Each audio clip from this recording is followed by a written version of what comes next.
If you know someone who's mentally ill, you know that mental illness and addiction oftentimes run hand in hand. They're very interchangeable in terms of mental illness causes addiction, and there's a sense of those things kind of tumbleweeding together and creating real problems for the person who's mentally ill as well as anybody they're connected to.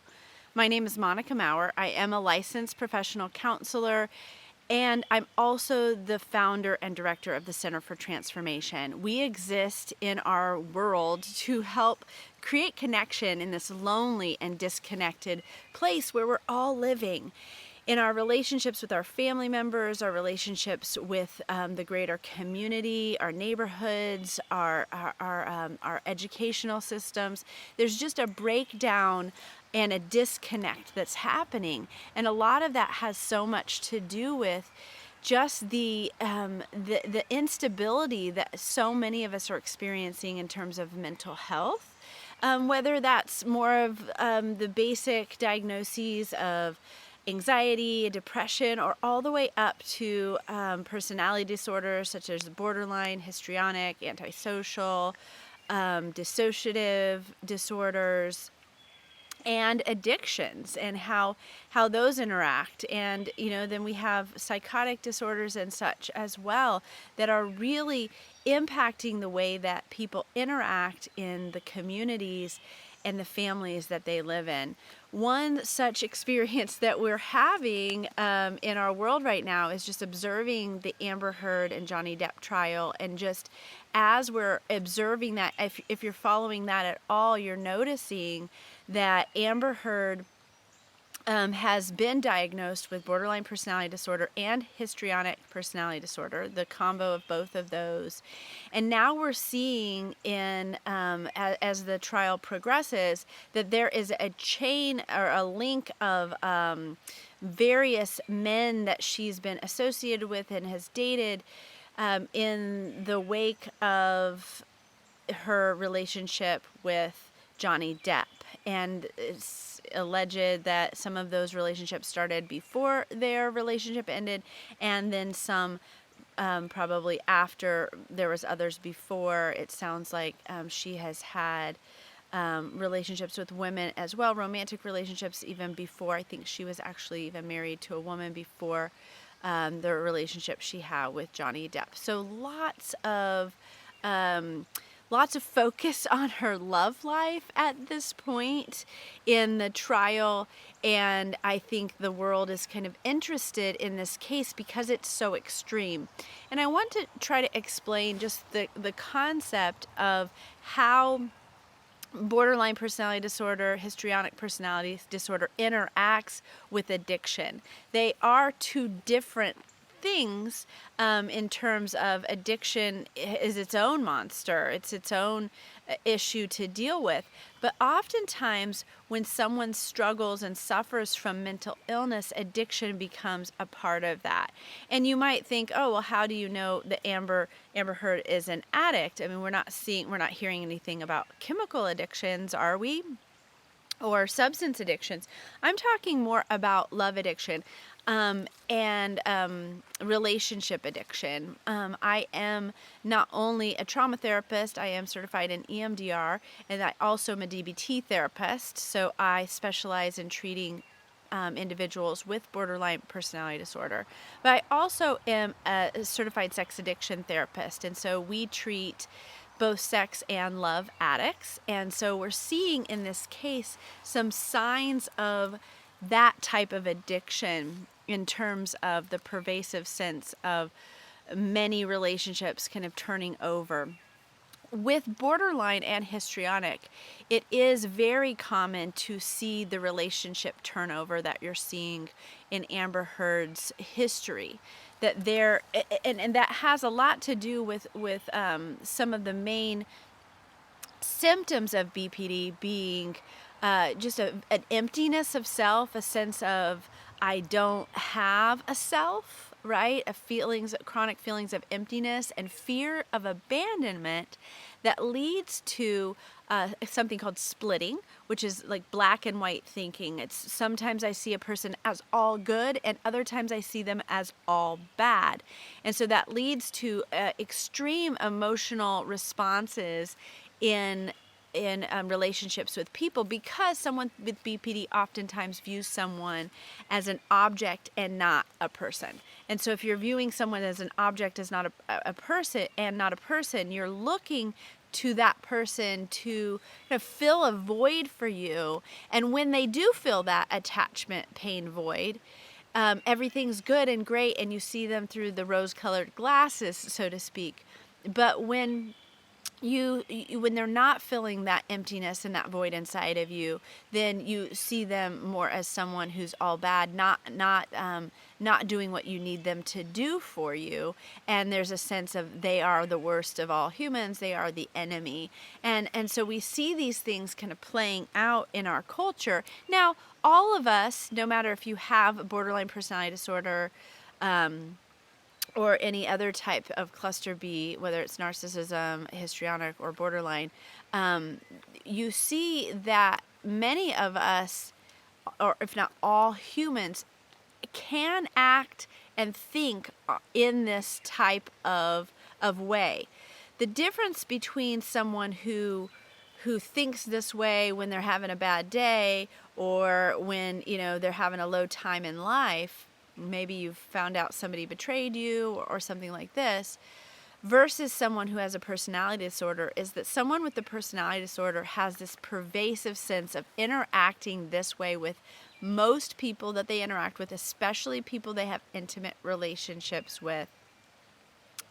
And so there's this sense of this coming up more commonly and pervasively throughout their history, which we really are seeing in Amber Heard's in case of her history with dating. This sense of lots of men. I think it sounds like not only has she had a relationship with Johnny Depp, but Elon Musk and James Franco. It looks like Lisa Bonet's husband has been involved with her, as well as Leonardo DiCaprio. I mean, some major names in our culture and not just in entertainment, but also Elon Musk. I think he's the richest man in the world or something, right? And it sounds like there is a relationship that has happened between them as well. And one of the things that's really important to understand about BPD is that there is this charisma that oftentimes happens in that relationship, in that individual, where there is an initial sense of intensity and attraction and connection that's very engaging for people. And so you're like, wow, how is this one woman who, we hadn't heard of before? I know for myself, I've been hearing about, Johnny Depp's been in the movies since I was a kid. And Amber Heard, I'd never heard of her before. And so here she comes out of nowhere and has dated all these major individuals in our culture, well-known individuals. And so how does she catch all these men? Is it that she's so beautiful, they're so enamored by her? Or is there something about her personality, right, that's very, very attractive and engaging, which is very, very common for someone with borderline? And then the histrionic has a sense of a lot of emotional engagement as well. Oftentimes, someone with histrionic is very outwardly attractive and maybe dressing in ways that are very maybe even seductive and engaging in those ways, and just have a way with romantic interests, which leads me to the concept of love addiction. When you think about BPD, there is this pervasive sense of emptiness, like we said, a fear of abandonment. And oftentimes it's just intense emotional instability that's happening that creates a need for some type of distraction. And addiction is a wonderful way to distract the mind from emotional dysregulation. All of us as humans have a tendency toward using something addictively.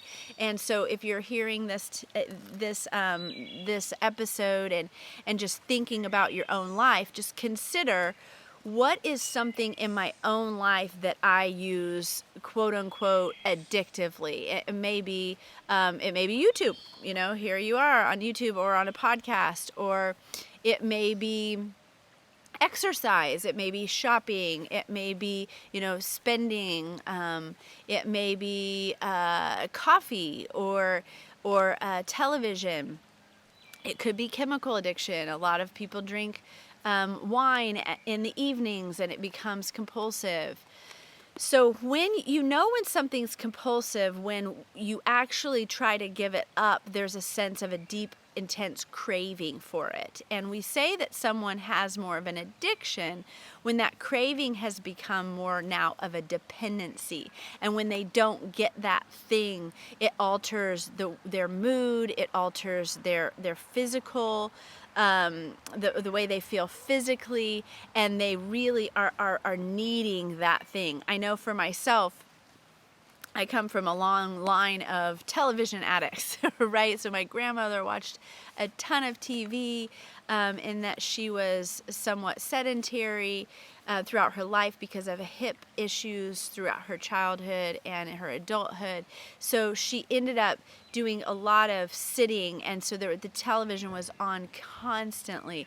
And then that has become a part of my own father's life as well, where television is a major thing and the TV is always on. And if you think about the TV going off, that's kind of a no-no. Like there's not a day that goes by where the television is not on. And I've seen that take place in my own life. I will have long work days and then just want to come home and just turn on the television and kind of numb out, so to speak, to the television. And what I noticed in my own journey toward emotional and mental health, when I gave up the television, when I would try to stop watching TV, in fact, I think I did that in grad school. We had to give up something for our addiction class, and just to see what that felt like, and I gave up television, so I didn't turn it on throughout, the entire day for a period of that semester.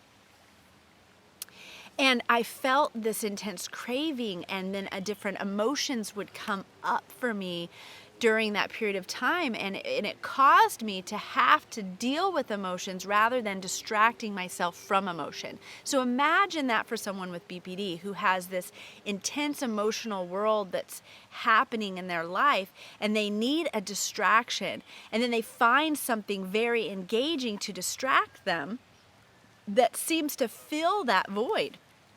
If you think about it, for Amber Heard, relationships are a perfect way to distract the brain. But what happens, we know, in relationships is that honeymoon period, that kind of intense love period where you're having a euphoric high from the romance, it wears off within the first 12 to 18 months. We know that from the research. And so when that wears off, then what happens? When that object is no longer fulfilling my need, my craving, then I have to find another object to do that. So it's really not about the person and their qualities. It's more about what that person does for me and how that person fills my void, how that person gives me a chemical, emotional cocktail, a release of endorphins in my brain so that I'm distracted from my feelings of emptiness. And when that person doesn't work anymore, then I'll find another person. And it's a fabulous thing to have the most famous people in our culture to do that, right? So Johnny Depp, he's like a household name. Everyone knows who Johnny Depp is. And so to have someone like that that you marry, and then to be able to kind of play with their emotions and play with the way that their life goes, right? Their career. I mean, what empowerment, what feelings of euphoric high that must cause for someone with BPD. And so I think the point is not to exploit Amber Heard necessarily, but to kind of understand what's going on in these types of situations, that we can see displayed throughout, in the world. We're watching this thing play out between Amber Heard and Johnny Depp, but we can really see how there's relationships in our own lives that are like this. BPD is a common disorder, and many people have it, and people express it and experience it differently. But if you are in relationship with somebody with borderline personality disorder, or with histrionic personality disorder, or someone with a love addiction, you can see these signs kind of playing out. And it's very important that if you are in relationship with someone like this, that you start to articulate to them, hey, there are some unhealthy signs here. See if they will receive those messages, because if you conversate with people and you really are bold about the behaviors you see in their life, you could really help them to turn from their dysfunctional behavior, depending on how stuck they are in those behaviors. So if you'd like to learn more about this, please stay tuned for my next episode.